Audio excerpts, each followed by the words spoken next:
चलो बच्चों, मैथमेटिक्स की क्लास आपकी स्टार्ट हो गई है। जल्दी जल्दी सभी ज्वाइन हो जाएं। महक आ गई है। गुड मॉर्निंग महक। सृष्टि आ गई है। सृष्टि गुड मॉर्निंग। सभी जल्दी जल्दी ज्वाइन करें। Good morning.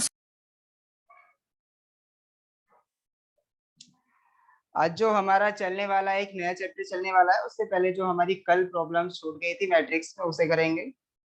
नया चैप्टर जो भी होगा उसकी प्रॉपर्टीज देखेंगे, सभी जो भी हैं नई प्रॉपर्टीज आएंगी सभी हमारे सामने। चैप्टर कौन सा है आपको पता है? पहला वाला चैप्टर करने वाले हैं आज। सबसे पहले मैंने जो स्टार्ट किया था वो सेकंड चैप्टर से लेके स्टार्ट किया था, क्योंकि वो सबसे बड़ा था और वो हमें सारी कैलकुलेशन सिखा देता है मैथमेटिक्स में। ओके, इसी वजह से हमने पहले वाला चैप्टर सबसे पहले निपटाया। उसके बाद अब हम आने वाले हैं फर्स्ट चैप्टर पे बेटा। ठीक है, फर्स्ट चैप्टर के बाद में हम थर्ड चैप्टर पे जाएंगे।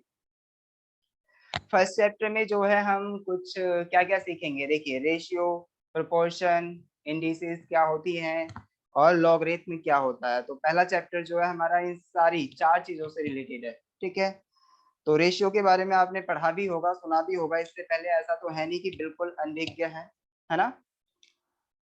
है कि नहीं? महक, सृष्टि, बाकी भी आ जाओ भाई सभी जल्दी जल्दी। चलिए अब हम स्टार्ट करते हैं। पहले तो हम कल वाला चैप्टर ही देखेंगे भाई। कल वाला क्या था? मैट्रिसेस था। मैट्रिसेस में हमारी जो यूनिट चल रही है, यूनिट चैप्टर 2 की यूनिट 2 है ना? तो इसमें अभी हमारे एक्सरसाइज में कुछ क्वेश्चंस बचे थे जो कि क्रेमर्स रूल पे थे। तो क्रेमर्स रूल की वजह से मैंने छोड़ा था। तो क्रेमर्स रूल अब हम सीख चुके हैं ना? महक, सृष्टि, आपको आ गया है ना क्रेमर्स रूल?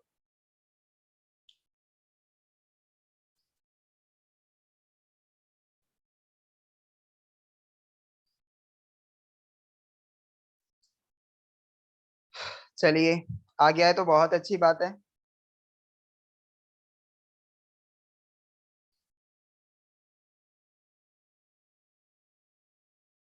हाँ,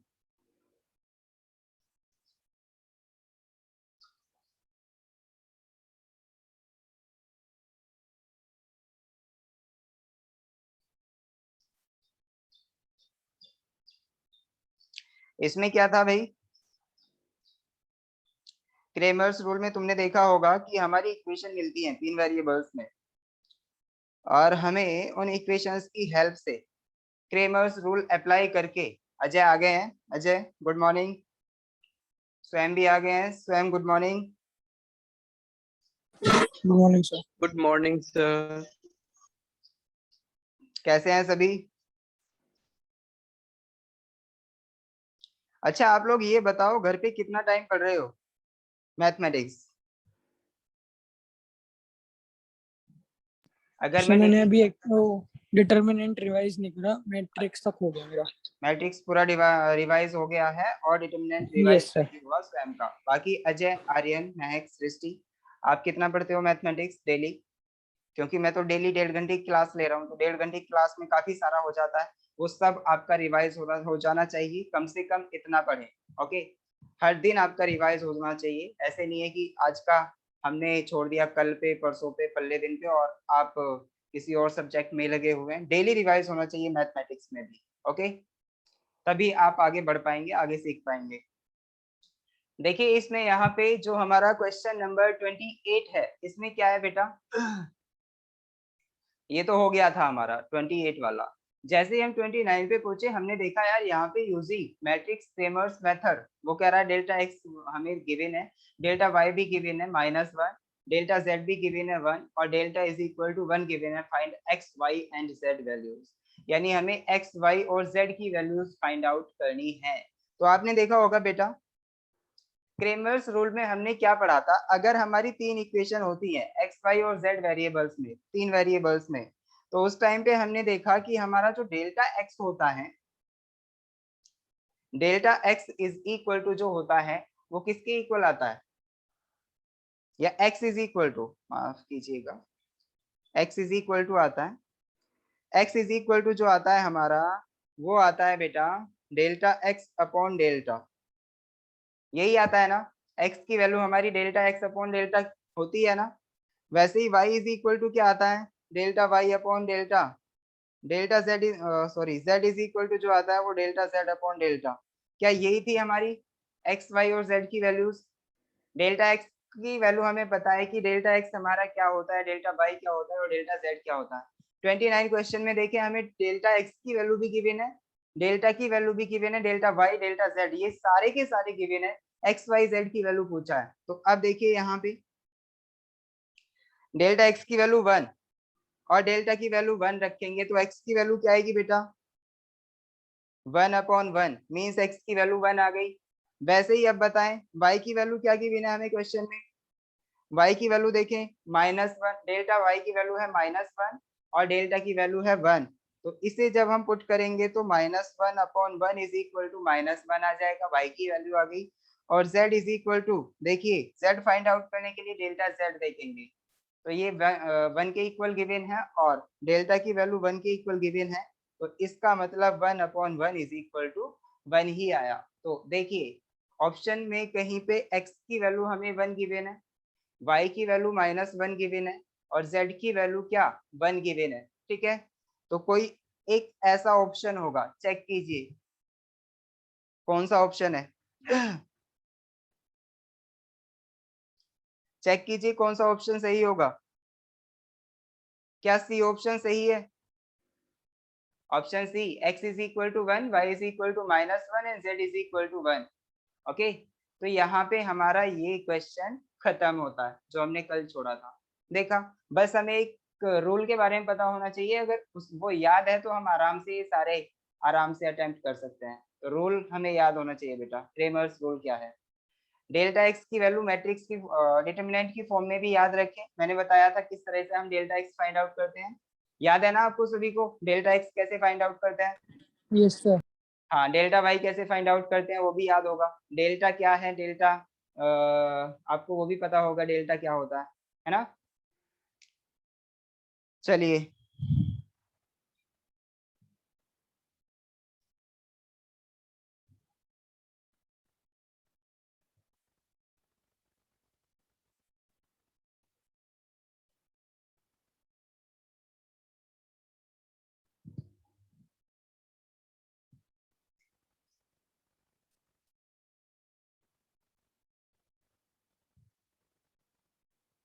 हाँ, चलिए भाई नेक्स्ट क्वेश्चन पे हम आगे बढ़ रहे हैं।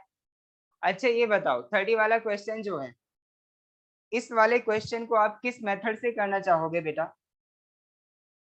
क्वेश्चन नंबर 30, क्या आप क्रेमर्स रूल से ही करेंगे एग्जाम में भी देखिए बेटा आप ऑनेस्ट हैं मैं मानता हूँ, लेकिन अपनी ऑनेस्टी वहीं दिखाएं जहां आपको फायदा हो। क्वेश्चन में कहा है कि हमें इक्वेशन गिवन है, कौन कौन सी, फर्स्ट सेकंड एंड थर्ड देख रहे हैं आप। 4x - 5y - 2z is equal to 0, 2x + 2y + z is equal to 2, 2x + 2y + 8z is equal to -1। तो तीन इक्वेशंस गिवन है। तो अब बताओ कितने बच्चे यहाँ पे ईमानदार बैठे हुए हैं जो क्रेमर्स रूल ही अप्लाई करेंगे वैल्यूज फाइंड आउट करने के लिए। अजय कुमार, क्या आप क्रेमर्स रूल फाइंड आउट करेंगे solutions x y z। Aryan, Mehak, Srishti, स्वयं, बताओ जल्दी। सर जल्दी निकालने के लिए तो हिट एंड टाइम जल्दी निकालने के लिए तो हमें कोई और ही मेथड अपनाना होगा, क्यों, क्योंकि हमने देखा यार वो क्रेमर्स रूल में तो वो डिटरमिनेंट फाइंड आउट करने पड़ेंगे सभी के, तब जाके हमारी एक्स वाई जेड की वैल्यूज आएंगी। पहले डिटरमिनेंट्स फाइंड आउट करो, उसके बाद में delta X delta Y delta Z आ जाएंगे, फिर उसके बाद में देखेंगे हम कि यार अब जाके एक्स वाई जेड की वैल्यूज आ रही हैं। तो इससे ज्यादा अच्छा है कि आप यही ऑप्शन चुने, ऑप्शन से वैल्यू रख के देखें और अपना आंसर लेके आए, ठीक है। तो देखिए यहाँ पे जो ऑप्शन है हमारा, हम यहाँ क्रेमर्स रूल से इसे नहीं कर रहे हैं, एक्चुअली हमें आता है Cramer's rule but will not apply here. Okay, क्यों, क्योंकि उससे हमारा जो टाइम है वो बहुत ज्यादा जाने वाला है। तो यहाँ देखें बेटा क्वेश्चन नंबर 30 का ए वाला ऑप्शन देखें, ऑप्शन से करेंगे हम ये वाला क्वेश्चन। इससे पहले जो हमने तीन इक्वेशंस की हैं इन 3 वेरिएबल, हमें पता है ना बेटा जब भी हम कोई सॉल्यूशन फाइंड आउट करते हैं तो हमें ये पता होता है कि वो सॉल्यूशन ऑलवेज इक्वेशन को सेटिस्फाई करेगा, पता है ना तो अब भी हमारा वो वाला जो रूल था वो अभी भी तो लागू होगा, अभी खत्म थोड़ी ना हो जाएगा। हाँ है भाई। चलिए तो हम ये काम करेंगे, एक्स वाई और जेड की वैल्यू पुट करके देखेंगे इक्वेशंस में, तो सारी इक्वेशन सेटिस्फाई होनी चाहिए। ओके, तो चलिए रखते हैं। पहला वाला ऑप्शन देखें, A, X is equal to 1, Y is equal to -1, Z is equal to 1। अरे यहाँ पे जो हमारा ऑप्शन सी है वो भी सेम ही दिखाई दे रहा है, देखो चेक करो सभी। Option C, x is equal to 1, Y is equal to -1 and z is equal to 1, इनमें क्या डिफरेंस है भाई दोनों ऑप्शंस में? सेम है ना?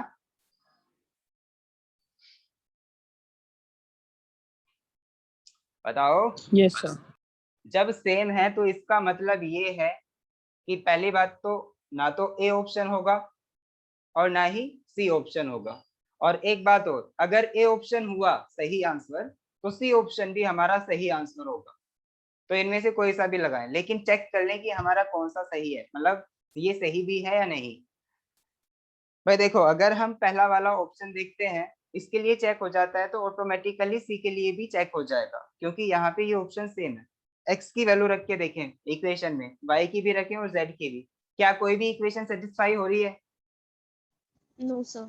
सारी की सारी होनी चाहिए, एक से काम नहीं चलेगा, सारी इक्वेशन नहीं। सेटिस्फाई होनी चाहिए बेटा। अब मुझे ये बताओ, जब ये सेटिस्फाई नहीं हो रही तो इसका मतलब option A is not a answer of the question number 30। Option C भी इसका आंसर नहीं होगा। अब बचा option B and option D. तो ऑप्शन बी में क्या है बेटा? इनकंसिस्टेंट। तो इनकंसिस्टेंट क्या होता है, आपको पता है इनकंसिस्टेंट क्या होता है? नहीं पता ना? देखिए भाई, हमारी इक्वेशन जो होती हैं वो इनकंसिस्टेंट कब होती हैं? देखिए, कई बार जब हम लीनियर इक्वेशंस इन टू वेरिएबल पढ़ते हैं, मैं देखिए एग्जाम्पल के तौर पे बताऊंगा इसे। तो अब मुझे ये बताओ, आप लोगों ने ये पढ़ी है linear equation in two variables.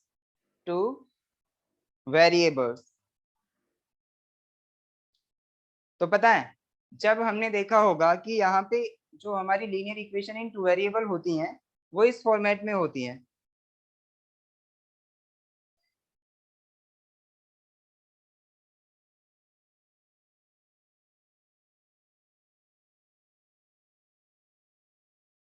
कौन से फॉर्मेट में होती हैं? a1x plus b1y plus c1 is equal to 0। एक इक्वेशन ये मिलेगी आपको, दूसरी वाली ऐसी मिलेगी, a2x plus b2y plus c2 is equal to 0। Okay, ये सेकेंड इक्वेशन हो गई। ये क्या है? हमारी linear equation in two variable. लेकिन वहां पे हमारा केस दूसरा है कि वहां पे हमें लीनियर इक्वेशन तो मिली है लेकिन 3 वेरिएबल में है। तो मैं आपको पहले 2 वेरिएबल का एग्जांपल लेके बताता हूँ कि हमारा इनकंसिस्टेंट और कंसिस्टेंट किस केस में आता है। देखिए, यहाँ पे हमारा ये पेयर होता है बेटा, किसका? इक्वेशंस का। तो ये क्या है हमारा? इक्वेशंस पेयर या pair of equations, pair of equations. Okay, तो पता है इस पेयर ऑफ इक्वेशन को कब हम इनकंसिस्टेंट कहेंगे, कब हम कंसिस्टेंट कहेंगे, कब हम एक होता है dependent pair of linear equation. तो dependent pair of linear equation कब आएगा? ठीक है, तो देखिए यहाँ पे 3 टाइप होते हैं, dependent pair of linear equation. ठीक है, एक पेयर हुआ हमारा जो कि इस टाइप का है। दूसरा दूसरा टाइप होता है यहाँ पे consistent pair, consistent pair of linear equations. Okay, third type जो होता है बेटा इसमें, वो होता है हमारा इनकंसिस्टेंट पेयर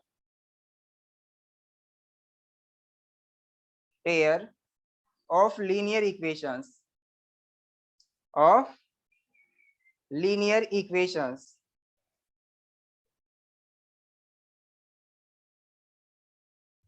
पढ़े हैं क्या आपने सभी ने? किसी ने मतलब सुना तो होगा ना इन सब के बारे में कभी, अगर हमने लीनियर yes, इक्वेशंस इन टू वेरिएबल्स पढ़े हुए हैं तो डिपेंडेंट पेयर, अच्छा मेरे को बताओगे कोई डिपेंडेंट पेयर मेरा कब आता है? देखिए जब भी हम ये चेक करते हैं ना कि हमारा पेयर ऑफ इक्वेशंस कैसा है, तो उसके लिए हम इनके रेशियोज फाइंड आउट करते हैं। आपने देखा होगा पहली वाली जो इक्वेशन है उसमें किसका रेशियो, मतलब जो इसके कांस्टेंट्स है ये a1 a2 b1 b2 c1 c2, तो अगर हमारे देखिए कंडीशन क्या है कि a1 by a2 find out करके देखेंगे, b1 by b2 find out करके देखेंगे, और साथ ही साथ हम c1 बाई c2 भी फाइंड आउट करके देखेंगे, c1 बाई c2।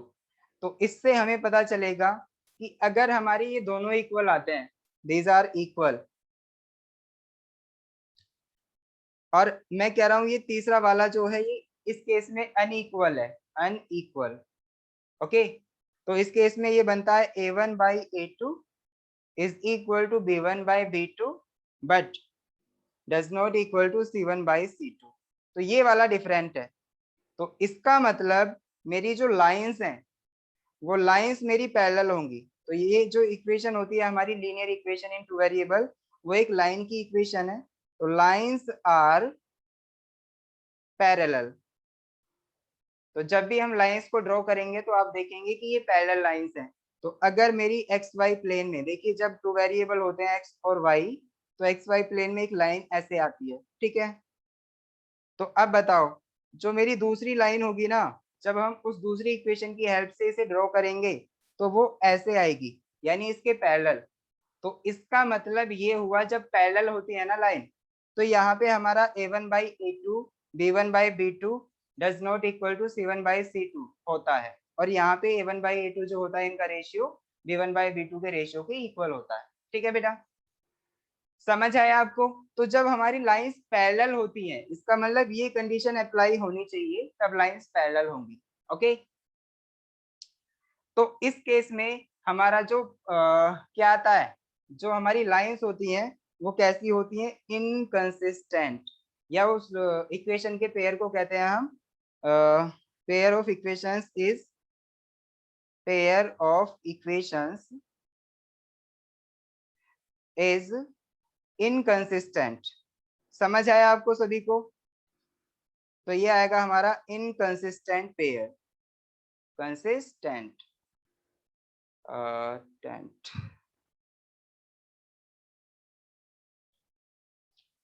समझ आया सभी को? तो हमारा जो पेयर होगा वो इनकंसिस्टेंट होगा। अब मुझे ये बताओ पैरेलल के केस में इनकंसिस्टेंट हुआ, तो कंसिस्टेंट किस केस में होगा? तो देखिए बेटा, जब हम a1 by a2 find out करते हैं और वो हमें पता चलता है कि does not equal to b1 by b2, तो इसका मतलब एक यूनिक सॉल्यूशन होगा, यूनिक सॉल्यूशन। यूनिक सॉल्यूशन का मतलब समझ रहे हैं आप? कितने बच्चे ऐसे हैं जो यूनिक सॉल्यूशन का मतलब समझ रहे हैं?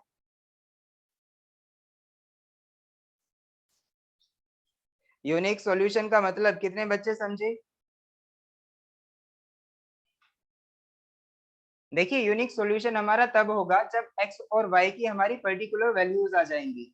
जब भी हम टू इक्वेशंस को सॉल्व करते हैं, टू वेरिएबल्स में जो इक्वेशंस होती हैं, तो x और y की हमारी अलग अलग वैल्यूज आती हैं। तो हमारी जो वैल्यूज हैं वो हम जानते हैं, यानी फाइनाइट वैल्यूज आई है। तो इसका मतलब x और y जो है वो वाले पॉइंट है जहाँ पे ये लाइंस हमारी इंटरसेक्ट कर रही है। तो आप देखें इंटरसेक्ट करने का मतलब क्या होता है, जब हम दो लाइंस को सॉल्व करते हैं और उनका इंटरसेक्शन पॉइंट जो होता है वो उनका सॉल्यूशन होता है। तो देखिए ये एक्स एक्सिस होगी, ये वाई एक्सिस होगी, तो एक लाइन अगर ये है तो दूसरी लाइन हमारी कुछ इस टाइप से होगी, ठीक है।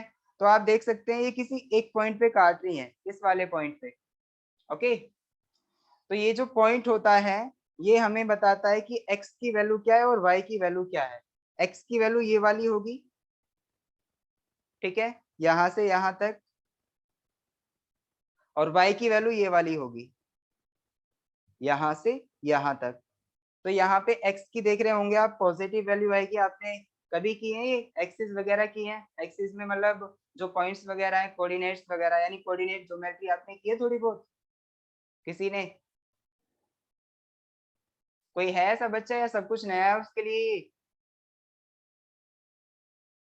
आर्यन ने की है, बाकी किसी ने नहीं की?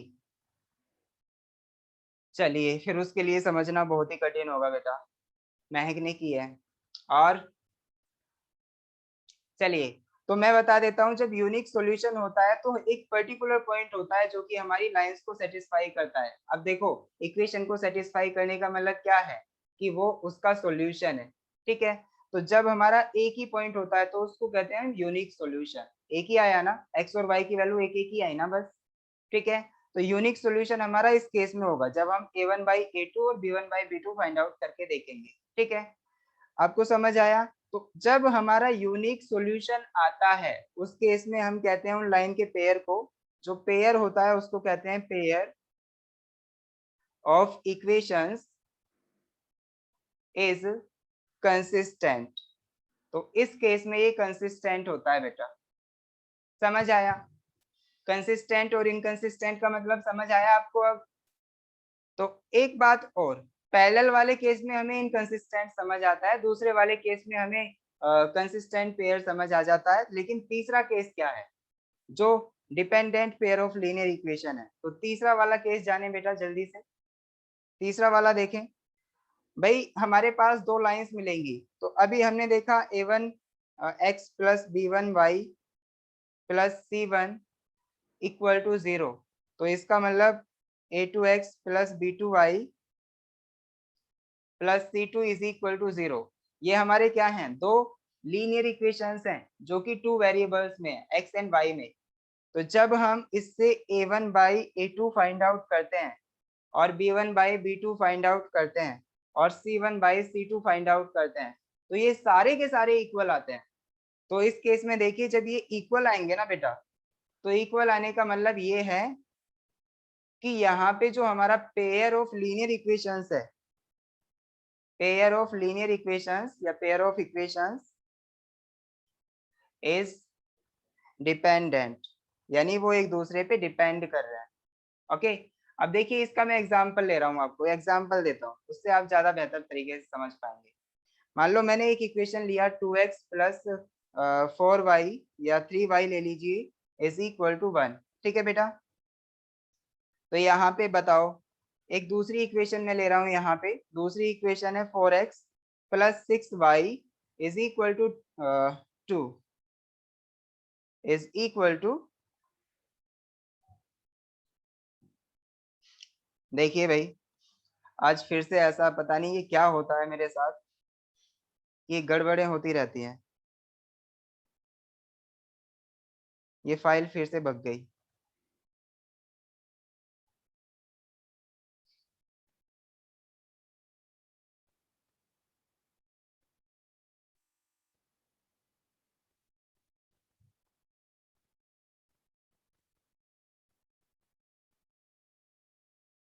कहाँ पे है?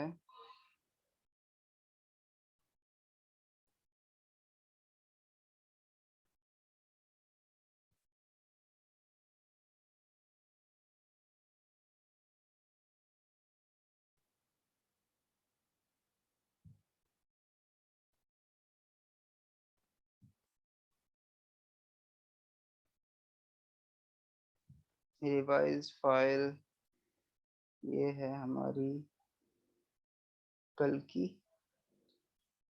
8 जुलाई की है ये वाली। हाँ, चलिए बेटा, इसमें अब कुछ डेटा ऐसा होगा जो हमारा बेकार हो जाएगा, मतलब पता नहीं कहाँ गया होगा, देखते हैं।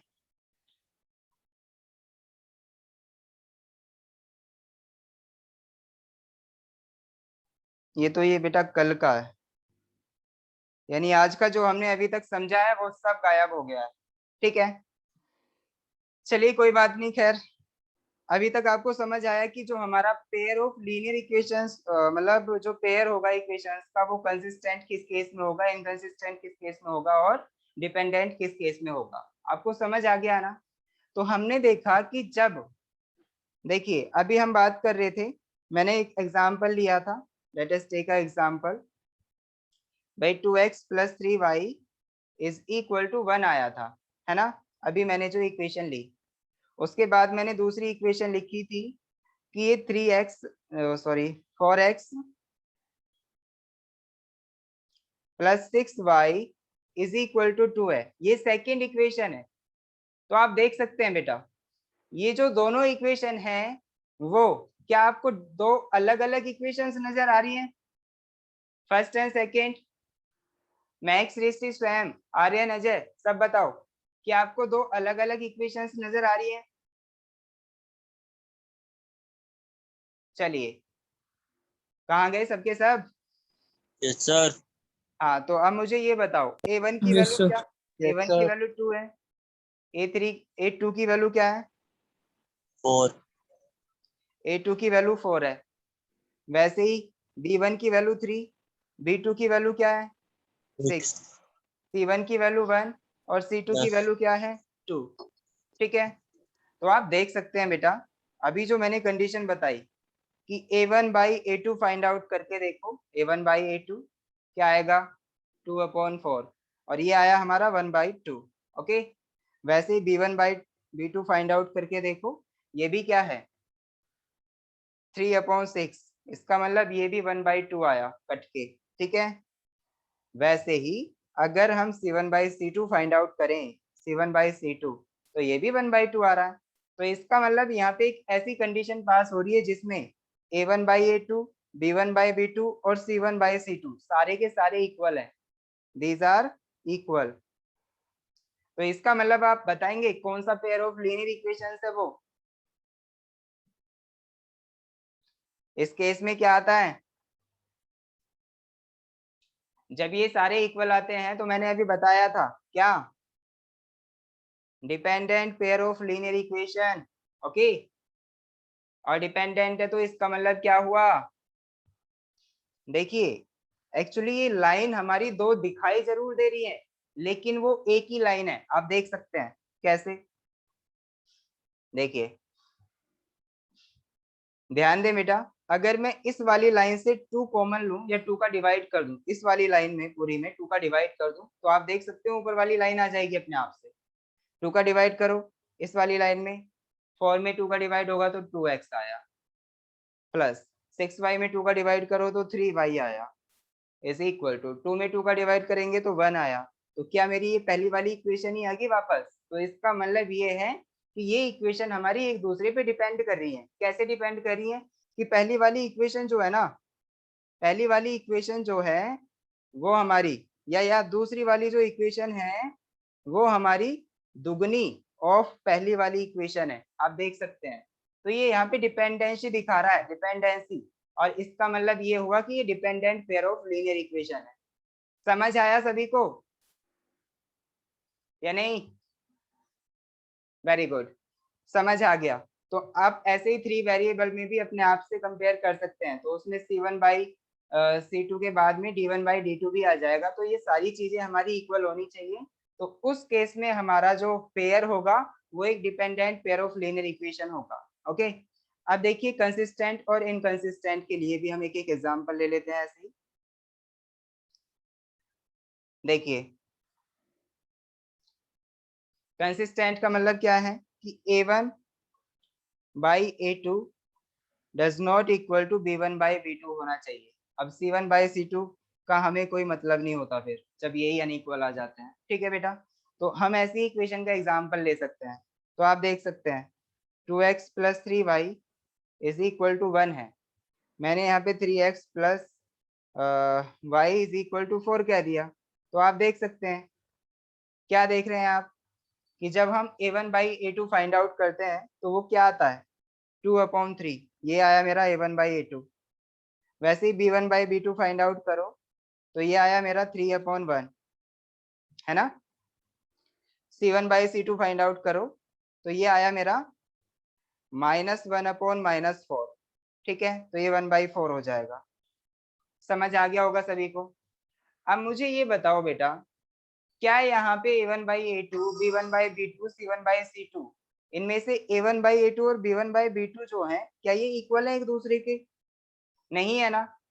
तो इसका मतलब यहाँ पे मेरी लाइन का जो सॉल्यूशन होगा वो यूनिक होगा, और जो पेयर ऑफ लीनियर इक्वेशन होता है ना, इस केस में हम उसको कहते हैं क्या? Consistent pair of linear equation, ठीक है। तो यहाँ पे यूनिक सॉल्यूशन के केस में ये कंसिस्टेंसी दिखा रहा है, ठीक है। अब हम बात करते हैं एक पैरेलल इक्वेशन की। तो पैरेलल वाला क्या केस है, देखिए यहाँ पे हमारा क्या होगा, a1 by a2 equal to होना चाहिए b1 बाई b2 के, but does not equal to होना चाहिए c1 बाई c2 के। तो इस केस में का एग्जांपल देख लो भाई, ऐसी हमारी इक्वेशन लगाओ यहाँ पे, जो कि जैसे मान लो यहाँ पे 2x plus 3y is equal to 1, मैंने ये वाली इक्वेशन ली, और बाद में यहाँ पे क्या बेटा 2x plus 3y is equal to 5 ले ली, ठीक है। तो आप देख सकते हैं यहाँ पे ये दो अलग अलग इक्वेशंस है, एक ये वाली दूसरी ये वाली। तो यहाँ पे आप चेक करें बेटा, a1 बाई a2 क्या आ रहा है हमारा, a1 by a2 is equal to 2/2 आ रहा है, मीन्स 1। वैसे ही b1 बाई b2 चेक करें क्या आ रहा है, b1 by b2 is equal to क्या आ रहा है बेटा 3/3 मीन्स 1 आ रहा है। But c1 by c2 is equal to क्या आ रहा है, ये आ रहा है हमारा 1/5। आप देख सकते हैं बेटा 1/5। तो इस केस में आप चेक करें, खुद से चेक करें, क्या a1 by a2 b1 by b2 के इक्वल है? हाँ जी बिल्कुल है। हाँ बताओ, c1 बाई c2 के भी इक्वल है क्या? है क्या इक्वल? नहीं है।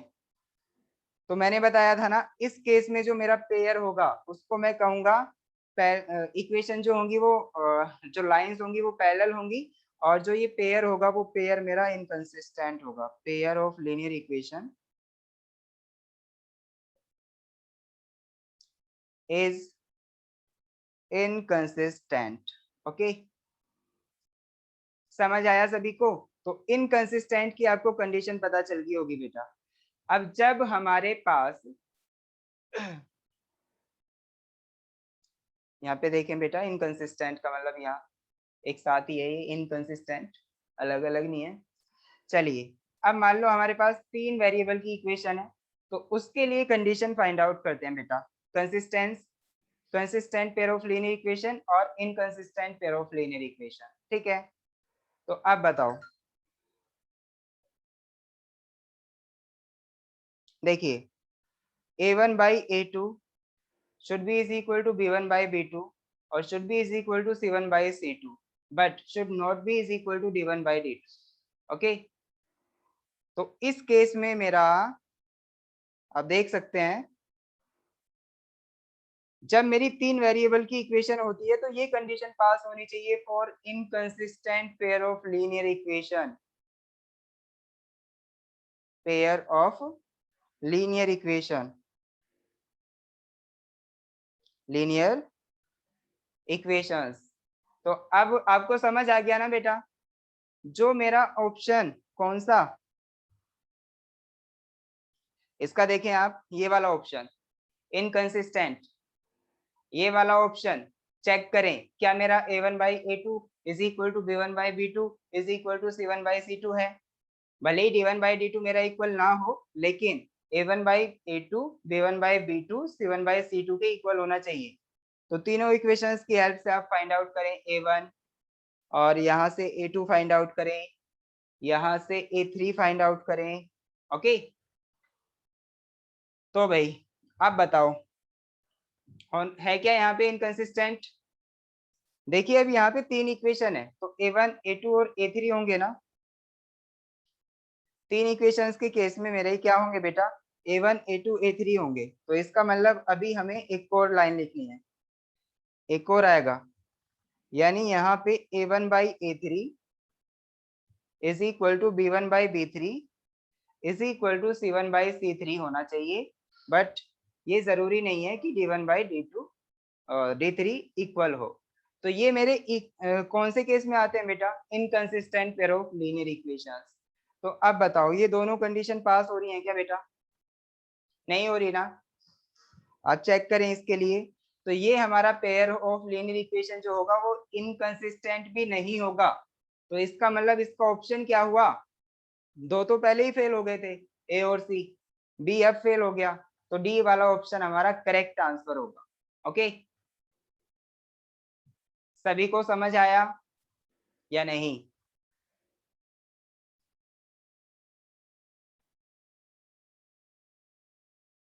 किसी का कोई रिस्पॉन्स नहीं, इसका मतलब किसी को कुछ भी समझ नहीं आया, कहानी जरा से भी पल्ले नहीं पड़ी।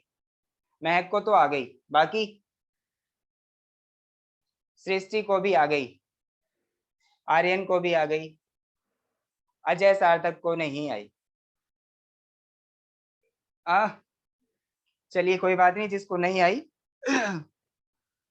मैं बस इतनी ही कहानी गढ़ सकता था इसके बारे में, इससे ज्यादा मैं नहीं गढ़ूंगा।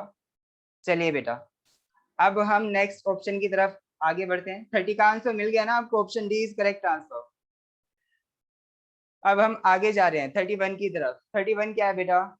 यहाँ पे x plus y, y plus z और z plus x equal to 0 दे रखा है, तो इसे हम ऑप्शन से करें तो ज्यादा अच्छा है। ऑप्शन में x और y और z की वैल्यू गिवन है, आप देख लें कौन सा ऑप्शन उसे सेटिस्फाई कर रहा है। ओके, तो ये वाला क्वेश्चन भी हमारा हो गया। आप देखो, आप चेक करें कौन सा ऑप्शन इसे सेटिस्फाई कर रहा है, आप उसी से कर लें। ठीक है बेटा, आगे 32 वाला हम कर चुके थे, 33 वाला, हाँ 33 वाला भी मैंने छोड़ा था। तो देखिए 33 वाले में क्या है, चलिए इसे मैं बता देता हूँ आपको। कितने बच्चे ऐसे हैं जो 33 वाला क्वेश्चन कर लेंगे और जिनका हो गया है?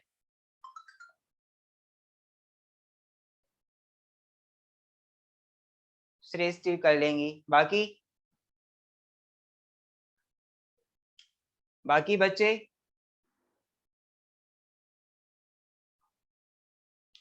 बाकी नहीं कर पाएंगे। हाँ अच्छा, महक कर लेगी, और सार्थक, अजय, आर्यन, आर्यन भी कर लेगा। सार्थक, अजय, बेटा सार्थक और अजय, आप मुझे ये बताओ क्या ये क्वेश्चन करवाना है किसी को भी? जिसको करवाना है वो बोले कि सर करवा दीजिए, सब कर लेंगे। चलिए, तो ये हो जाएगा, इसमें कुछ नहीं है बेटा। देखिए एक मैट्रिक्स है, 2 के अंदर मल्टीप्लाई करें, ये वाला मैट्रिक्स है, इसमें भी 9 के अंदर मल्टीप्लाई करें।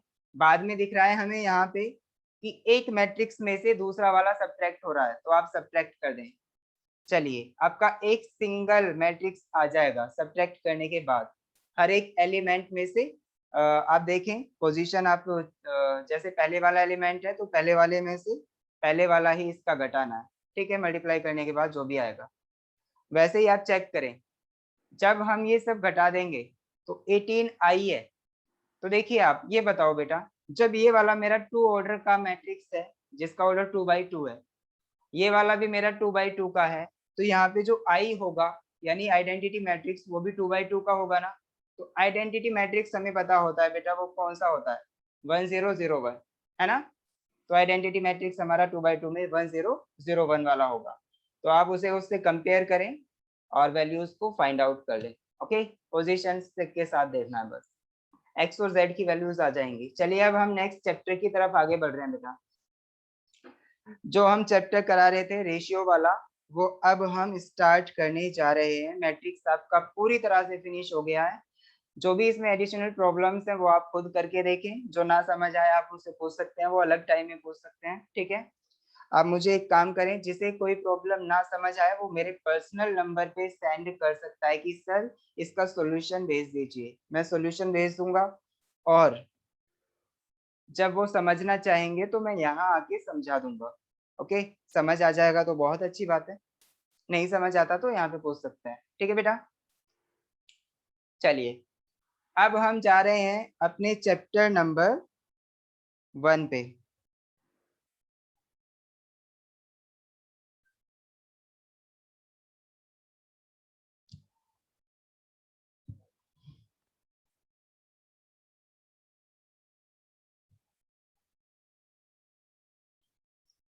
देखिए भाई, चैप्टर नंबर 1 जो है हमारा बेटा, कहाँ से स्टार्ट होता है ये वाला चैप्टर?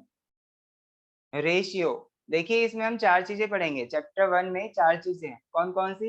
यूनिट फर्स्ट में रेशियो है, यूनिट सेकंड में प्रोपोर्शन है, यूनिट थर्ड में इंडिसेस है, एंड यूनिट फोर्थ में बेटा लॉगरिथम्स है। ओके, तो लॉगरिथम जो है हमने आई थिंक पहले पढ़ा भी नहीं होगा, या तुम लोगों ने पढ़ भी रखा होगा, 10th क्लास में तो पढ़ लेते हैं लॉगरिथम के बारे में। इंडिसेस भी हमने पढ़ रखे हैं, प्रोपोर्शन भी पढ़ रखा है, रेशियो भी हालांकि पढ़ा हुआ ही है, यानी कुछ भी ऐसी चीज नहीं है जो हमने नहीं पढ़ी। ओके, तो बेटा इसमें देखिए सबसे पहले हम इसका ओवरव्यू देखेंगे, इसमें क्या क्या है और इसके लर्निंग ऑब्जेक्टिव्स देखते हैं, इसमें हम क्या क्या सीख पाएंगे। देखिए बेटा, after reading this unit a student will learn, क्या क्या चीजें हम सीख पाएंगे इसमें। How to compute and compare two ratios, यानी किस तरीके से हम दो रेशियोज को फाइंड आउट करते हैं और किस तरीके से कंपेयर करते हैं। ठीक है, पहली चीज। दूसरी वाली क्या है बेटा इसमें, इफेक्ट ऑफ इंक्रीज और decrease of A quantity on the ratio, या इन द रेशियो ज्यादा अच्छा रहेगा। अगर हमारी कोई एक क्वांटिटी बेटा इंक्रीज हो रही है किसी रेशियो में, या फिर वो डिक्रीज हो रही है, तो उसके लिए हम नया रेशियो यानी नई जो क्वांटिटी आएगी हमारी, वो क्या आएगी, कैसे आएगी, उसके लिए एक फॉर्मूला देखेंगे। ठीक है, तो आगे क्या है उसके बारे में हम एग्जांपल्स भी करेंगे सेकंड पॉइंट के लिए। आगे देखिए थर्ड वाला क्या है इसमें, the concept and application of inverse ratio. तो जो इनवर्स रेशियो का कंसेप्ट है और इसकी एप्लीकेशन है वो भी हम इसमें सीखने वाले हैं। ओके, तो अब आ जाते हैं इसमें ओवरव्यू पे। इसका ओवरव्यू क्या है बेटा, यूनिट फर्स्ट का। सबसे पहले देखिए बेटा, इनवर्स रेशियो दिया हुआ है, फिर टाइप ऑफ रेशियोज दिया हुआ है, रेशियो दिया हुआ है। तो रेशियो तो आपको पता ही होगा कैसा होता है, कि जिसमें हमारा एक क्या होता है, फर्स्ट नंबर होता है और दूसरा सेकंड नंबर होता है। ओके, रेशियो में एक फर्स्ट नंबर होता है, देखिए जैसे मान लो फॉर एग्जांपल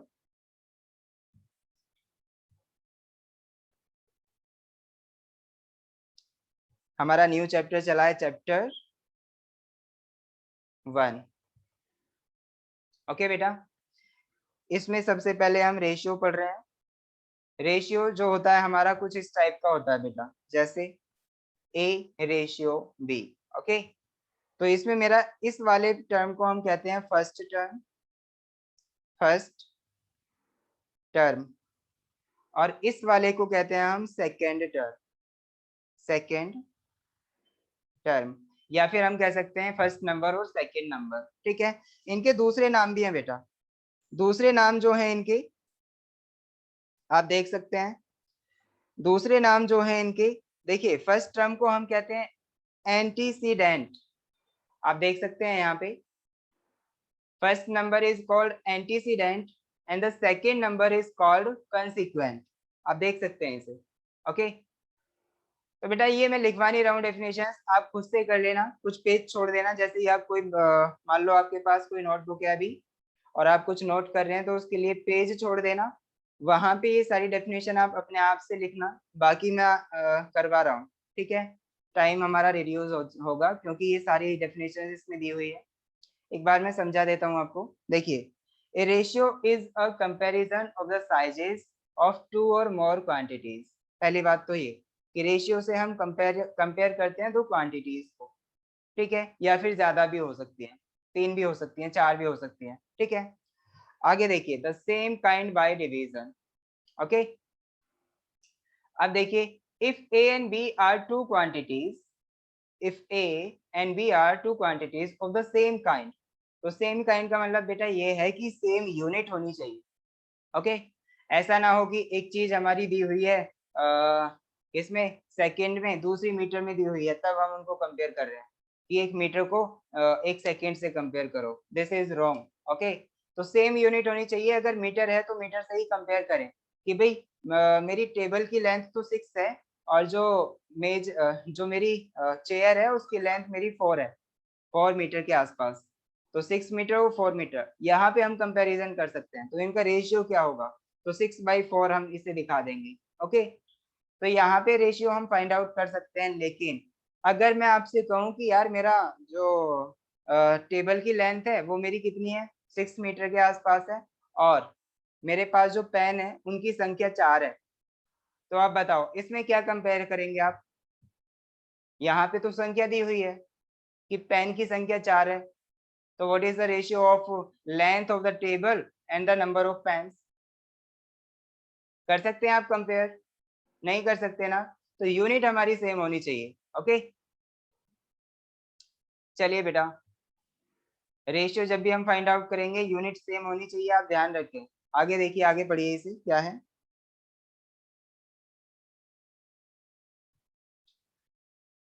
हाँ जी, आगे इसमें क्या है बेटा, it is written as A ratio B, thus the ratio of A to B is equal to A ratio B। यानी इस तरीके से हम लिखेंगे रेशियो को, ओके। और A ratio B, the quantities A and B are called terms of ratio। पहली वाली टर्म को हम क्या कह रहे हैं, फर्स्ट टर्म, एंड दूसरी वाली टर्म को हम कह रहे हैं सेकेंड टर्म। फर्स्ट टर्म को एंसीडेंट कहते हैं और दूसरी वाली को कंसिक्वेंट कहते हैं, ठीक है। तो यहाँ पे साफ साफ दिया हुआ है, आगे देखें एग्जाम्पल। जैसे यहाँ पे एग्जाम्पल है बेटा 5:6, तो पहली वाली टर्म हमारी 5 होगी और दूसरी वाली 6 होगी। 5 को हम क्या कहेंगे, एंसीडेंट, और 6 को क्या कहेंगे, कंसिक्वेंट, ओके। एंटीसीडेंट और कंसिक्वेंट होगा। चलिए अब हम आगे बढ़ते हैं। इसमें क्या remark, both term of A ratio can be multiplied और डिवाइडेड। देखिए बेटा, इसका मतलब क्या है,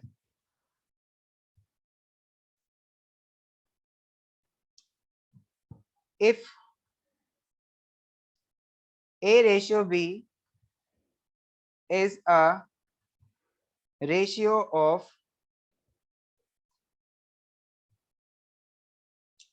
two quantities,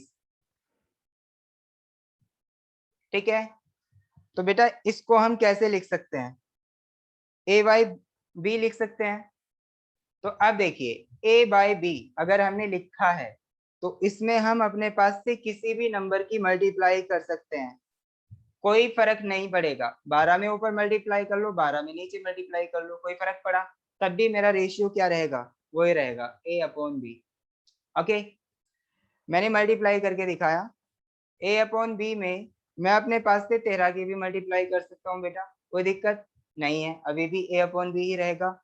यहाँ तो मल्टीप्लाई का कोई फर्क नहीं पड़ता। इसका मतलब अगर हम दोनों टर्म्स को, किसी भी रेशियो की दोनों टर्म्स को किसी सेम नंबर से मल्टीप्लाई करते हैं तो भी वो चेंज नहीं होता, वो सेम ही रहता है। अब आ जाते हैं डिवीजन पे।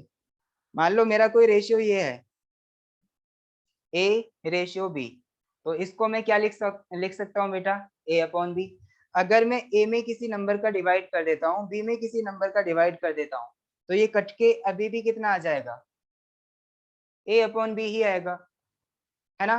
तो इसी तरीके से बेटा मैं कह रहा हूं कि अगर मैं किसी भी रेशियो में या तो मल्टीप्लाई करूं किसी भी नंबर का या फिर डिवाइड करूं किसी भी नंबर का, वो हमारा रेशियो चेंज नहीं होता। I am free to do divide और मल्टीप्लाई, ओके। समझ आया आपको, समझ आ रहा है ना, रेशियो मेरा चेंज नहीं होगा मल्टीप्लाई और डिवीजन से। चलिए अब आगे वाली प्रॉपर्टी देखते हैं, उसमें क्या कहा है।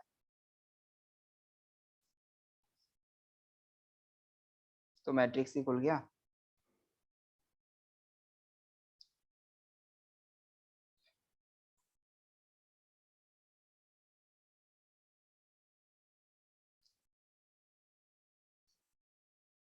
देखिए बेटा, अब आगे वाली प्रॉपर्टी की तरफ हम आगे बढ़ रहे हैं। आगे क्या कहा है,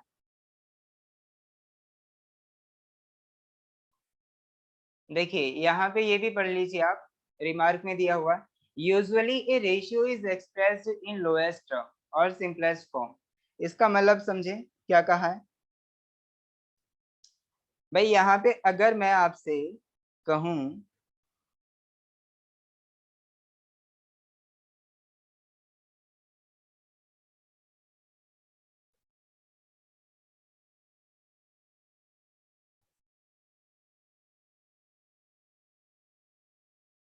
हाँ, चलिए अगर मैं आपसे कहूं बेटा क्या, कि मेरे पास दो क्वांटिटीज का रेशियो है, रेशियो किसका, 8 का और 24 का, ठीक है बेटा। तो ठीक है, ये रेशियो भी मेरा सही है A/B। इसको भी मैं ये कह सकता हूँ कि A/B इज इक्वल टू 8/24। लेकिन मुझे दिख रहा है अभी ये मिनिमाइज हो सकता है, तो इसकी सिंपलेस्ट फॉर्म में आपको लिखना होगा।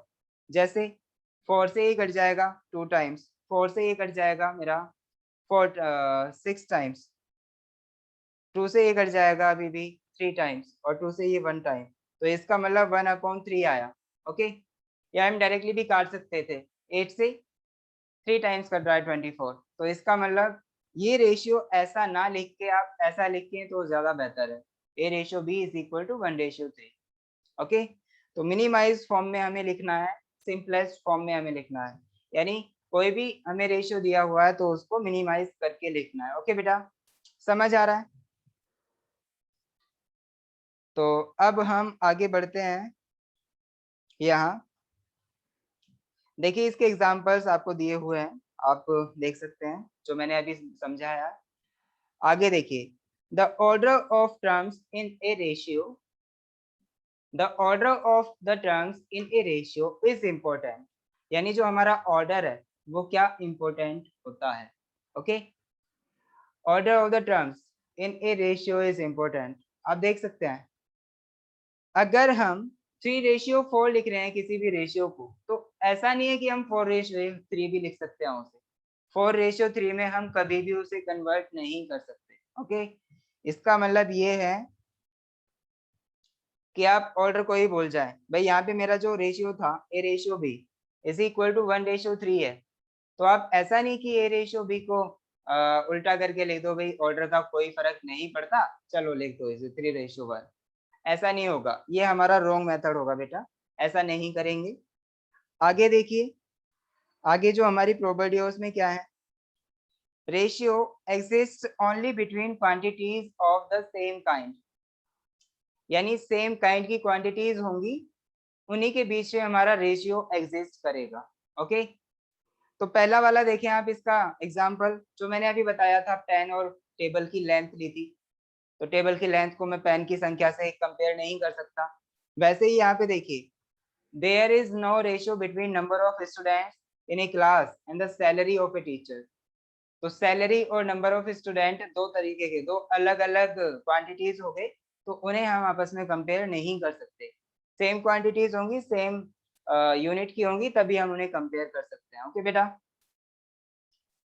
तो आपको ये भी ध्यान होना चाहिए कि यार रेशियो जो हम फाइंड आउट कर रहे हैं क्या वो एग्जिस्ट भी कर रहा है, तो एग्जिस्टेंस आप चेक कर लें उसकी कि यूनिट सेम है या नहीं। अगर ऐसा है, पॉसिबल है कि भाई सेम यूनिट में हम कन्वर्ट कर सकें, तो आप कन्वर्ट करें। जैसे मान लो एक मेरे को टाइम दिया हुआ है कि मेरे को आने में जो टाइम लगा मेरे घर से और स्टूडियो तक आने में जो टाइम लगा वो मेरे को 1 घंटा लगा, ठीक है, और सर को वहीं से आने में, जो सर हैं हमारे, उनको वहीं से आने में 1 मिनट का टाइम लगा। तो क्या आप 1 घंटे और 1 मिनट दोनों को कंपेयर कर सकते हैं? रेशियो क्या होगा इनका, कर सकते हैं आप? इन दोनों का रेशियो क्या होगा? भाई आप कह रहे हैं 1 घंटा है और 1 मिनट, तो इनका रेशियो 1/1 हो गया, क्या आप ऐसा ही कहेंगे? No sir. नो सर, फिर क्या करेंगे आप?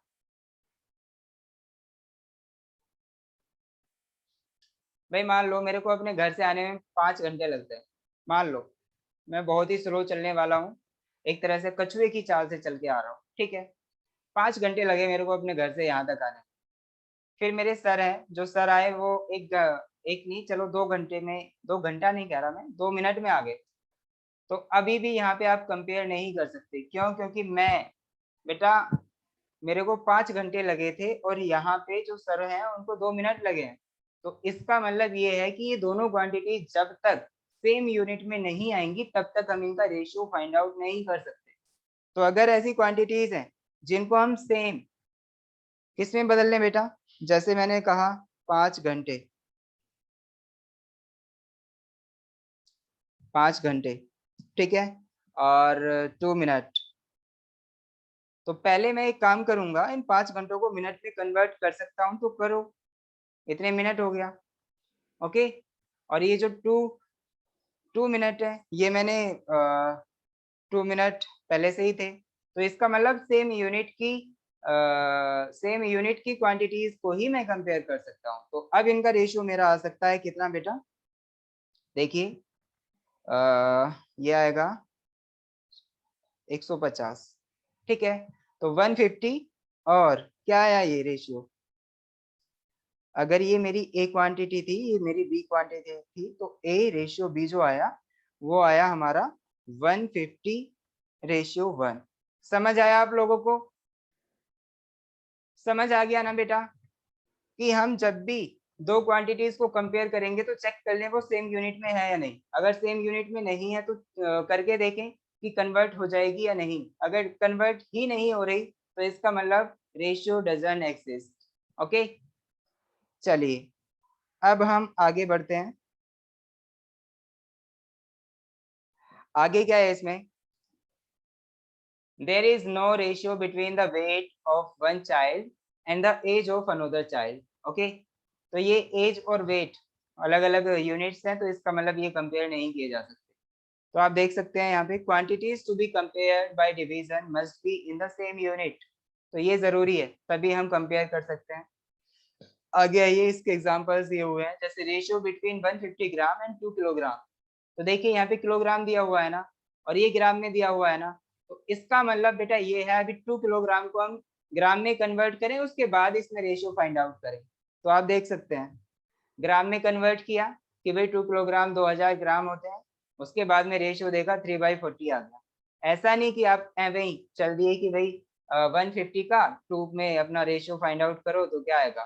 तो 150/2 करके ऐसे ना करें, वो गलत होगा आपका तरीका। ओके, वैसे यहाँ पे टाइम का भी दिया हुआ है, आप देख सकते हैं 25 मिनट्स एंड 45 सेकेंड। तो इसे भी हम तभी कंपेयर कर सकते हैं जब सेम यूनिट में होंगे। चलिए बेटा, ये तो समझ आ गया होगा आपको। अब आगे बढ़ते हैं। आगे इसमें क्या है? Ratio to compare two ratio convert them into equivalent like fractions. देखिए भाई, फ्रैक्शंस के बारे में सुन लीजिए। अब क्या है, जैसे यहाँ पे हमारे एक रेशियो ये गिवन है 2 1 3 2 एंड 1/3, और यहाँ पे दिया हुआ है 3 एंड 1/3। ओके, और आगे एक और रेशियो दिया हुआ है 3.6 रेशियो 4.8। समझ आ रहा है? तो अब हम अगर इन दोनों रेशियोज को कंपेयर करें बेटा, जैसे मान लो हम पहले एक क्वांटिटी है उसको कंपेयर करना चाह रहे हैं, और जो हमारी दूसरी क्वांटिटी है उसको कंपेयर करना चाह रहे हैं किसी भी रेशियो के अंदर, तो उसे हम तभी कंपेयर कर सकते हैं जब इसका हमारा, जैसे मान लो इसका फ्रैक्शन इक्विवेलेंट लाइक फ्रैक्शन है ना, तो फ्रैक्शन जो होंगे हमारे वो कैसे इक्विवेलेंट लाइक होंगे भाई, जो इसका डिनोमिनेटर है वो हमें सेम बनाना होगा, तभी हम उन दोनों को एक दूसरे से कंपेयर कर सकते हैं। समझ आ रहा है आपको? यानी इनका जो डिनोमिनेटर होगा उसको सेम बनाना होगा। देखिए अब एग्जाम्पल के लिए आप चेक करें बेटा,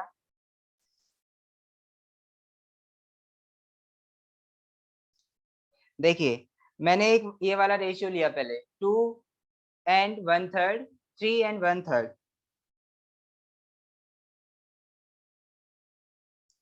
एग्जाम्पल है ये, किसके लिए एग्जाम्पल ले रहा हूं बेटा मैं? Compare two ratios convert them into equivalent like fraction.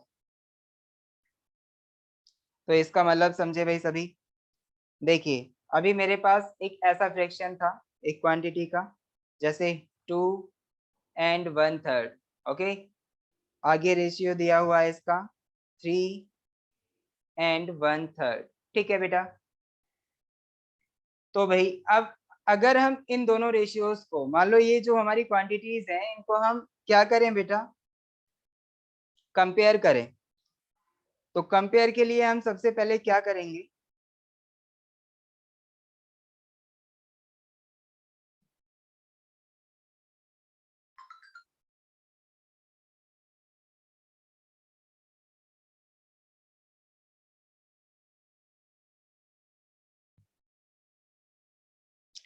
देखिए बेटा हम कंपेयर करना चाह रहे हैं, तो इसका मतलब ये है एक और रेशियो गिवन है उसमें क्वांटिटीज का, जैसे 3.6 और रेशियो 4.8।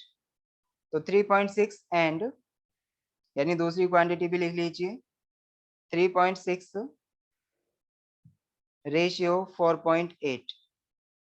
तो अब हमें क्या ये पता चल पा रहा है बेटा इन दोनों क्वांटिटीज या इन दोनों रेशियो में कौन सा रेशियो बड़ा है?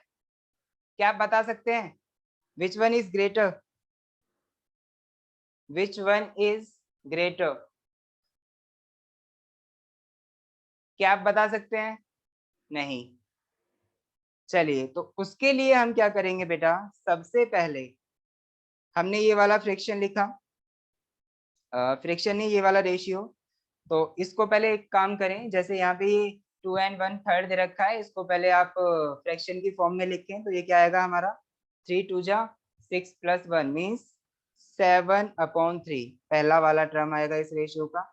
ये आएगा मेरा 33, 3 9 जा सॉरी 3 3 जा 9 and +1, तो इसका मतलब ये 10/3 आया।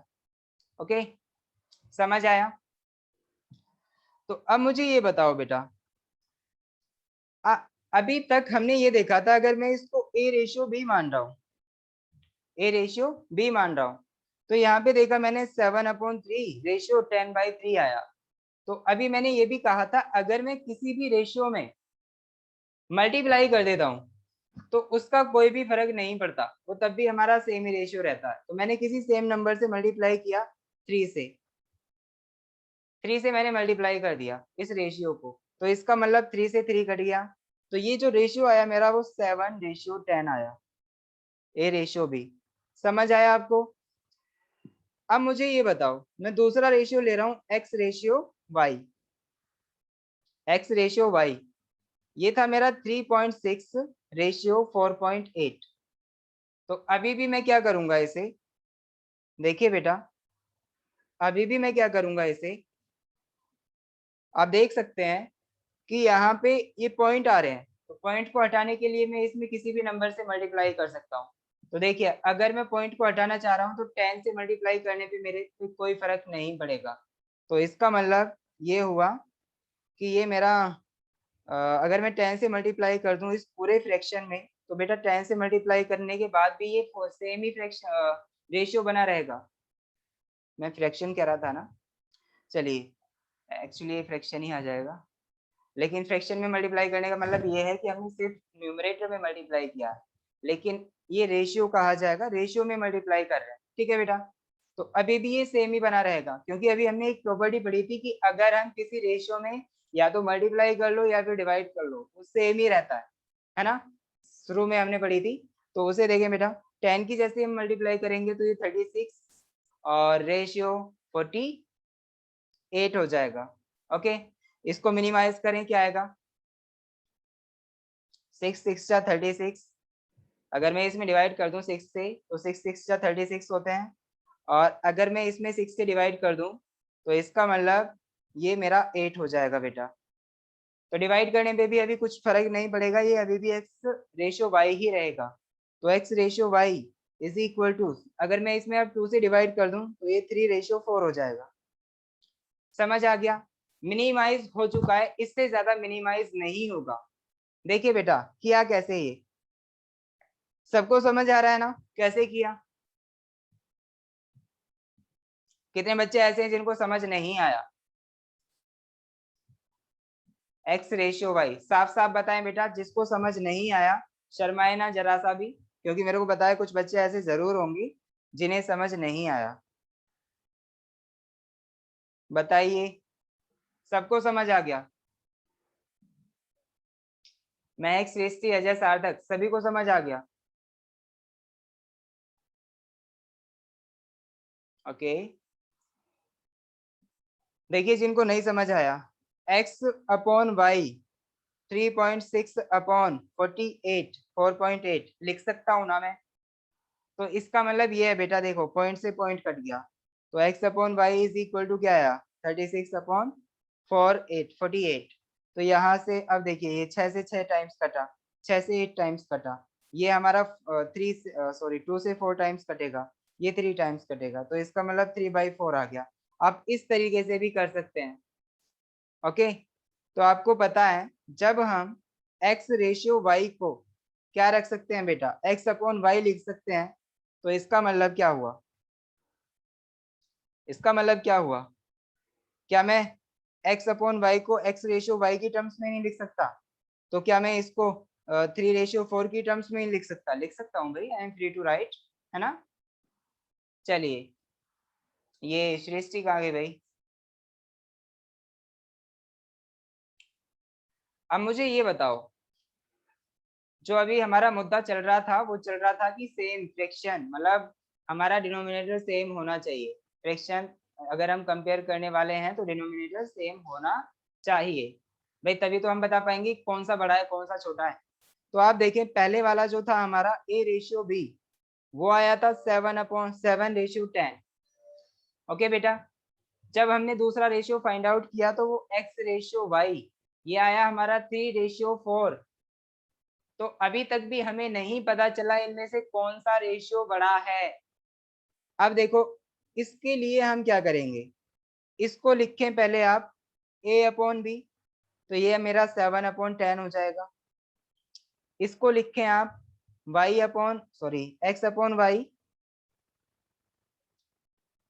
X/Y, तो ये मेरा 3/4 हो जाएगा। तो अब देखिए बेटा, डिनोमिनेटर मेरे को सेम बनाना है, तो आई am free to multiply in denominator 4। अगर मैंने मल्टीप्लाई डिनोमिनेटर में की है तो न्यूमरेटर में भी करूंगा 4 की, तभी तो मेरा रेशियो सेम बना रहेगा भाई। तो ये मेरा हो गया 28/40। ओके बेटा, मैंने अपने पास से 4 की मल्टीप्लाई की है। अब चेक करें, इसमें मल्टीप्लाई कर रहा हूं मैं अपने पास से, ताकि मेरा जो इसका डिनोमिनेटर आया है सेम इसी इसका भी डिनोमिनेटर आ जाए।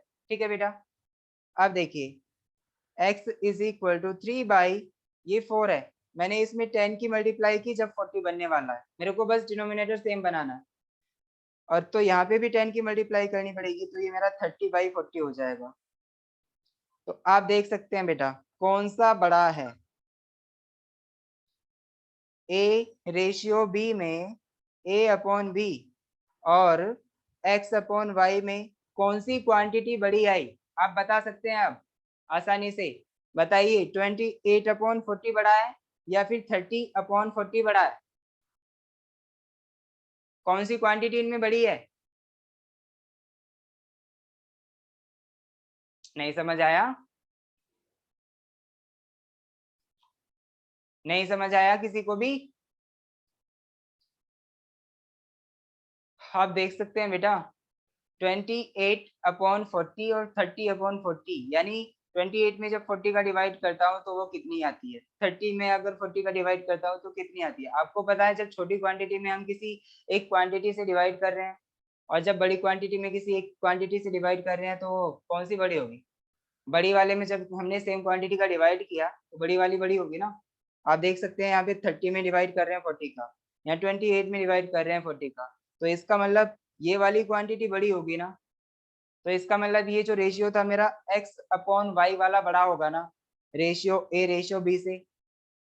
समझ आया क्या आपको कुछ? तो इसका मतलब ये है, देखिए यहाँ पे ये अभी भी मिनिमाइज किया जा सकता था। जैसे मैं यहाँ पे सिर्फ 2 का मल्टीप्लाई करता तो भी ये काम चल जाता। देखिए, अगर मैं यहाँ पे 2 का डिवाइड कर देता हूँ तो ये 20 हो जाएगा और ये 14 हो जाएगा। वैसे ही यहाँ पे ये भी 20 और ये 15 हो जाएगा। तो आप तब भी देख सकते हैं बेटा, 14/20 इज लेस देन 15/20। ओके, तो इसका मतलब A/B is less than X/Y। समझ आ गया ना सभी को? चलिए, अब हम आगे बढ़ते हैं बेटा, आगे बढ़ जाएं।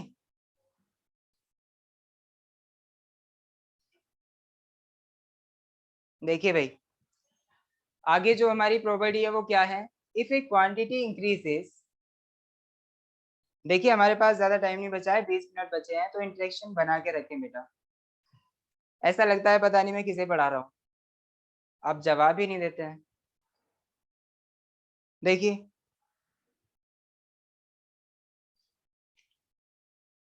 पता है अभी मेरे को गुस्सा नहीं आया, जिस दिन गुस्सा आ गया ना, आप सभी को एक बाउंडेशन लगा दूंगा आप सभी पे कि सबके सब अपनी वीडियोस ऑन करके रखेंगे, सबके सब। तो अगर आपको वीडियोस ऑन करके नहीं रखनी तो बराबर आंसर देते रहें। ओके, तो इसमें देखिए बेटा, इफ ए क्वांटिटी इंक्रीजेज और डिक्रीजेज इन द रेशियो ए और रेशियो बी, देखिए कोई क्वांटिटी है वो हमारी या तो इंक्रीज हो रही है या फिर डिक्रीज हो रही है, किस रेशियो में, ए रेशियो बी में। आगे देखिए, then new quantity is equal to B of the original quantity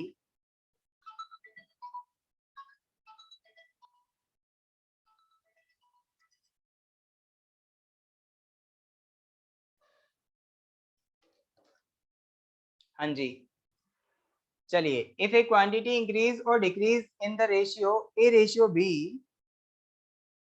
तो क्या होगा,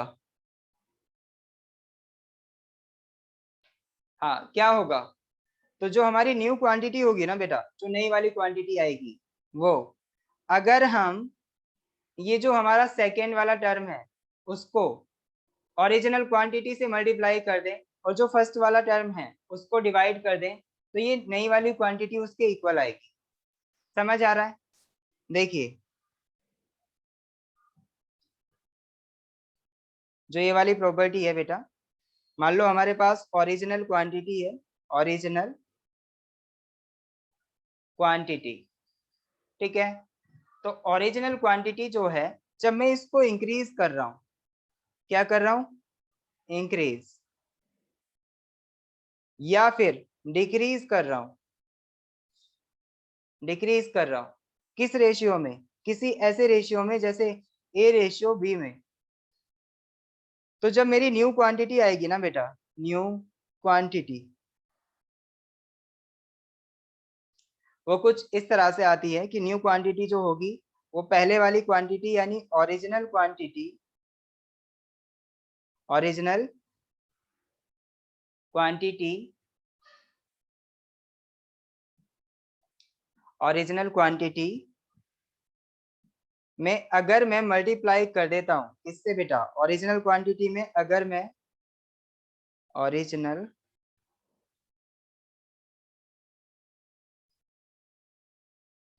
मल्टीप्लाई कर देता हूं, देखिए इसका सेकेंड टर्म का, और डिवाइड कर देता हूं फर्स्ट टर्म का, तो इसका मतलब मेरा क्या आया बेटा, न्यू क्वांटिटी आ जाएगी। समझ आया आपको? समझ आया कि नहीं? अब देखिए बेटा, मैं एक एग्जांपल ले रहा हूं इसके लिए।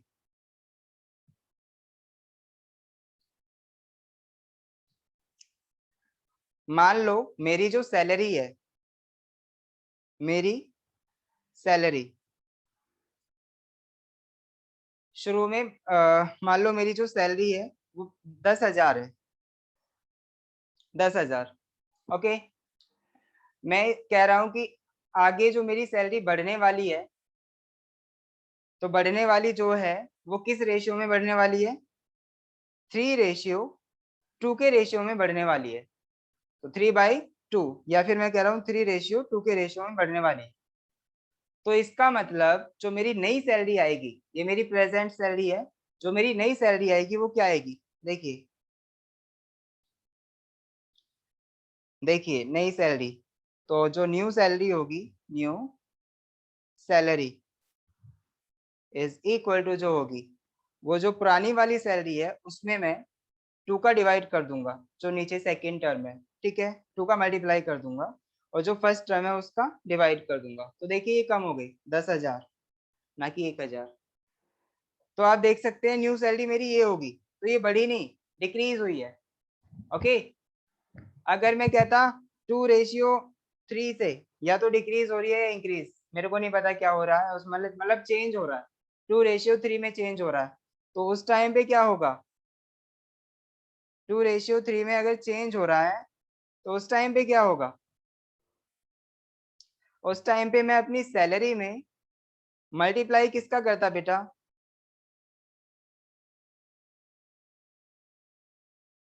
सैलरी में किसका मल्टीप्लाई करता, मैंने सेकंड केस क्या लिया है भाई, पहले मैंने 3:2 लिया था, अब मैं 2:3 कर रहा हूँ कि इससे चेंज हो रहा है, ठीक है। तो मेरी जो न्यू सैलरी आएगी वो क्या आएगी, न्यू सैलरी, तो इसमें जो चेंज हुआ 10,000 में, देखिए इसका जो सेकेंड टर्म है उसका मल्टीप्लाई कर दें और जो फर्स्ट टर्म है उसका डिवाइड कर दें, तो इसका मतलब मेरी न्यू सैलरी आ जाएगी। कितनी आएगी वो आप देख सकते हैं, 15,000। ओके, तो यहाँ पे इंक्रीमेंट हुआ है। समझ आ रहा है आपको? मीन्स चेंज हम फाइंड आउट कर सकते हैं, या तो वो इंक्रीज आ सकता है या फिर डिक्रीज आ सकता है, कितना हो गया आया है। ठीक है बेटा, तो जो मेरी नई सैलरी आएगी वो इस तरह से हम फाइंड आउट कर लेंगे। ओके, तो ऐसे ही कुछ क्वेश्चंस बनेंगे, इस प्रॉपर्टी को हम यूज करेंगे। चलिए आगे हम देखते हैं आगे क्या है। The fraction by which the original quantity is multiplied to get a new quantity is called the factor multiplying ratio. देखिए भाई, फैक्टर मल्टीप्लाइंग रेशियो किसको कहा जाता है, उसकी डेफिनेशन लिखी है। Fraction by which the original, यानी फ्रैक्शन जो था हमारा वो क्या था, अभी जब हमने ऊपर मल्टीप्लाई की बी अपॉन ए की, ओरिजिनल क्वांटिटी में जब हम बी अपॉन ए की मल्टीप्लाई करते हैं तो बी अपॉन ए को ही हम क्या कहते हैं बेटा, क्या कहते हैं, फैक्टर मल्टीप्लाइंग रेशियो। समझ आया? बी अपॉन ए से मल्टीप्लाई की था ना ओरिजिनल क्वांटिटी में जब मैं न्यू क्वांटिटी लेके आ रहा था, तो जो पहले वाली ओरिजिनल क्वांटिटी थी उसमें मैंने बी अपॉन ए की जैसे ही मल्टीप्लाई की, तो बी अपॉन ए को मैं कहूंगा फैक्टर मल्टीप्लाइंग रेशियो। समझ आया आपको? तो फैक्टर मल्टीप्लाइंग रेशियो आपको आप देख भी रहे होंगे कि ये फैक्टर मल्टीप्लाइंग रेशियो जो है वो पहले वाले रेशियो का इनवर्स है ना भाई। ये बी अपॉन ए आया है, पहले वाला जो था हमारा ए अपॉन बी था, है ना, आप देख सकते हैं। चलिए हाँ जी, अब देखो इसके बेस पे हम एक क्वेश्चन करने वाले हैं, एग्जांपल इलस्ट्रेशन 7। इसमें क्या है, ओरिजिनल वेट ऑफ रौनक, यानी ओरिजिनल वेट हमें रौनक का गिवन है, कितना है बेटा, 56.7 किलोग्राम। और उसमें क्या रहा है, he reduces his weight in the ratio 7:6। बेटा ये रिड्यूस जो कह रहा है वो रिड्यूस हमारा कई बार इंक्रीज भी हो सकता है। ओके, मतलब रिड्यूस का मतलब इंक्रीज या फिर डिक्रीज कुछ भी हो सकता है। रिड्यूस कर रहा है मीन्स वो अपने वेट को इतने में परिवर्तित कर रहा है। अभी ये नहीं पता चला है रिड्यूस करने का मतलब कि वो लेस हुआ है या फिर ज्यादा हुआ है, गेन हुआ है। ठीक है बेटा, तो अब देखिए हम देखेंगे 56.7 किलोग्राम को जब वो इस रेशियो में कन्वर्ट कर रहा है, मतलब रिड्यूस कर रहा है इन द रेशियो 7:6, तो ओरिजिनल क्वांटिटी क्या हो गई हमारी,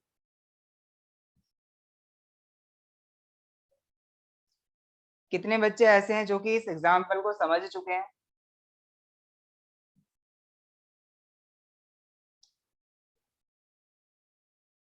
देखिए जो वेट है रौनक का, वेट ऑफ रौनक जो गिवन है बेटा वो गिवन है 56.7 किलोग्राम। तो ये ओरिजिनल है, यानी ये ओरिजिनल क्वांटिटी हो गई। This is original quantity of weight. Okay, 56.7 kilogram. अब मुझे ये बताइए बेटा, जो मेरे को रिड्यूस्ड वेट फाइंड आउट करना है, तो रिड्यूस्ड वेट अगर वो रिड्यूस कर रहा है किस रेशियो में, द रेशियो ऑफ रिड्यूस या रिडक्शन,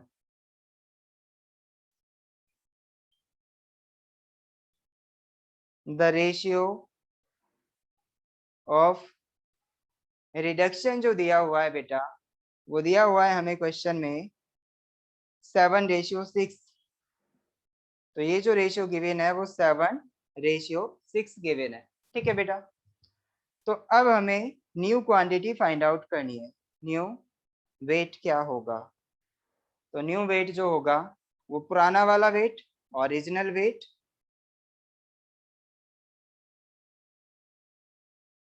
मल्टीप्लाई करेंगे इसको किससे, आप देख सकते हैं 6 से मल्टीप्लाई होगा, 6 से मल्टीप्लाई हुआ, डिवाइड करेंगे किससे, 7 से, 7 से हमारा डिवाइड हुआ।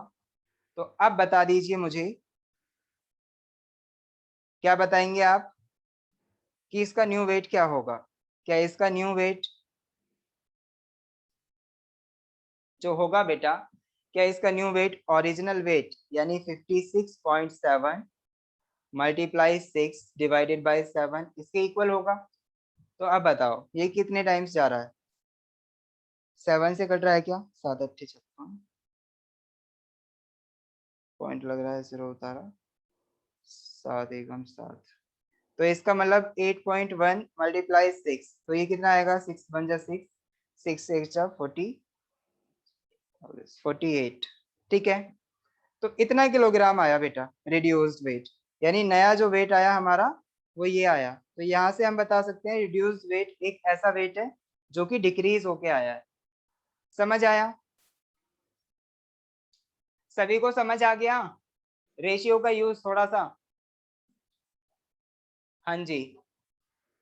अब हम जाने वाले हैं अपना कहाँ, नए एग्जाम्पल पे। देखिए बेटा, ये कह रहा है सिंप्लीफाई द रेशियो, ये वाला हमें रेशियो सिंप्लीफाई करना है। तो आप देखें, अगर हम इसको सिंप्लीफाई करेंगे, आप देख सकते हैं बेटा क्या है, 1/3 ratio 1/8 ratio 1/6।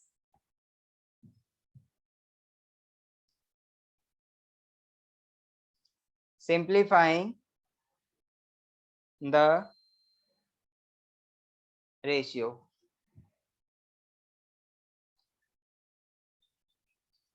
Simplify the ratio. हाँ जी, अब देखिए एक क्वांटिटी थी हमारी 1/3 1/8 एंड 1/6, इनका रेशियो गिवन है। तो 1/3 रेशियो 1/8 रेशियो 1/6। ठीक है बेटा, ये हमें गिवन है, हमें ये सिंप्लीफाई करना है। तो सिंप्लीफाई में ध्यान रख के बेटा, जो भी रेशियो है हमारा कुछ इस तरीके का होना चाहिए कि उसमें फ्रैक्शंस की टर्म्स में ना दिया हो, यानी जो फ्रैक्शंस के बीच में रेशियो है वो हमें सॉल्व करने में थोड़ी प्रॉब्लम करता है। तो एक काम करें, ये जो नीचे हमारा फ्रैक्शन दिया हुआ है, डिनोमिनेटर दिया हुआ है इसके फ्रैक्शन में, जैसे ये वाला एक फ्रैक्शन है, ये वाला हमारा क्या है, फ्रैक्शन है, ये भी फ्रैक्शन है 1/6, इसमें न्यूमरेटर भी है इसमें डिनोमिनेटर भी है, और उन्हीं को हम फ्रैक्शंस कहते हैं, है ना। तो हम क्या करेंगे बेटा, इनका जो डिनोमिनेटर है उसको हमें भगाना है। तो किस तरीके से भगाएंगे? तो हम किसी एक ऐसे नंबर की मल्टीप्लाई करेंगे जिससे ये सारे के सारे, यानी जिसको ये सारे के सारे काटते हो। तो ऐसा कौन सा नंबर आता है बेटा? अगर हम इनका एलसीएम ले दें तो एलसीएम हमें बता देगा आराम से। तो एलसीएम बताओ इनका क्या आएगा? 24 आएगा ना सभी का। तो 24 एक ऐसा नंबर है जो 8 से भी कट जाएगा, 3 से भी कट जाएगा और 6 से भी कट जाएगा। तो हम यहाँ पे 24 से मल्टीप्लाई कर देंगे पूरे रेशियो में। तो हमने पहले भी पढ़ा हुआ है प्रॉपर्टीज में रेशियो की, कि अगर हम किसी भी नंबर से किसी रेशियो में मल्टीप्लाई कर देते हैं तो वो रेशियो हमारा कन्वर्ट मतलब चेंज नहीं होता। समझ आया आपको? वो चेंज नहीं होता। तो देखिए, अगर मैं 24 के ऊपर मल्टीप्लाई कर देता हूँ पूरे में, तो ये 24/3 रेशियो 24/8 रेशियो 24/6 आएगा। ओके, तो इसका मतलब 3 से ये कितने टाइम्स? 8 टाइम्स, 3 से ये कितने टाइम्स? 3 टाइम्स, और ये हमारा 4 टाइम्स। तो ये आ जाएगा 8/3/4। तो ये हमारा सिंप्लीफाई हो गया। ओके बेटा, चलिए नेक्स्ट क्वेश्चन। सभी को समझ आ रहा है ना?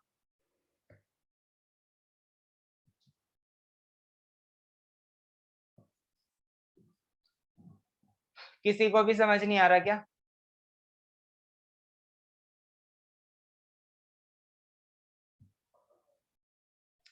सृष्टि, महक, आज तो आपके भी आंसर्स नहीं आ रहे हैं बेटा। आर्यन, अजय, सार्थक, सारे के सारे शांत बैठे हुए हैं। किसी को समझ नहीं आ रहा क्या कि रेशियो में क्या चल रहा है? हाँ जी, देखिए बेटा, रेशियो में कुछ भी नहीं है। मैं आपको एक ऐसा मेथड भी बता दूंगा कि आपको ये फॉर्मूले याद रखने की जरूरत भी नहीं पड़ेगी, ये प्रॉपर्टी याद रखने की जरूरत भी नहीं पड़ेगी। आप बिना प्रॉपर्टी याद किए भी क्वेश्चंस कर सकते हैं, और वो मैं बताऊंगा आपको प्रॉपर्टी में। ठीक है, तो आप बिल्कुल भी चिंता ना करें कि यार हमें ये समझ ही नहीं आ रहा है, तो ये तो रेशियो तो बेकार हो जाएगा, सब खत्म हो जाएगा, हम कोई रेशियो का क्वेश्चन अटेम्प्ट ही नहीं कर पाएंगे। ऐसा नहीं है, आप कर सकते हैं। ठीक है, तो अब बेटा यहाँ पे एग्जांपल नंबर 2 आगे बढ़ने से पहले हम टाइम चेक करते हैं। टाइम हो रहा है हमारा 12:28, और अब हम बस अपना क्लास को ओवर करने जा रहे हैं। तो बेटा अब जो इससे आगे क्लास होगी हमारी, उसी में हम एग्जाम्पल 2 करेंगे, 3 करेंगे और आगे एक्सरसाइज कंप्लीट करेंगे। ओके, कल हमारी ये एक्सरसाइज खत्म हो जाएगी। उसके बाद में हम जो करेंगे वो प्रोपोर्शन करेंगे। प्रोपोर्शन हमारा एक दिन का काम है इसमें भी, और ये सारे हमारे एक ही दिन के काम हैं। यानी 4 दिन इस चैप्टर में लग जाएंगे और ये फिनिश हो जाएगा। फिर हम थर्ड चैप्टर की तरफ बढ़ेंगे आगे। ओके, चलिए बेटा क्लास ओवर करते हैं। Good day, goodbye, take care.